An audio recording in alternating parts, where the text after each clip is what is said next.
Ang bayan ng Suyo, napakasagana sa mga magagandang tanawin. Napakaraming pwedeng puntahan.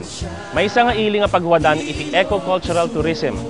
Bagay na bagay para sa mga magkasuyo buong weekend. They're also famous for their sinanglaw and their signature chili sauce. Dagitoy met iti one town one product iti ili ti Suyo, produkto out of Labtang. Nalalagda kinatitibker nga laga-laga. This is the Darawa Falls. It's located at the Poblacion. It's 20-minute walk from the National Highway. Ito ay isa sa mga favorite na picnic grounds during summer. Saan nga problema ti pagtarusan ditoy? The municipal government owns and operates its own Eco Mountain Resort. Their room rates are very reasonable. I believe in local talents. Mamatinak ti siglat ti padatay nga Ilocano. Adu ti napipinta sa produkto tayo. Adu pa'y ti saan tayo nakita. Intay pumasyaren, iti ili, iti Suyo.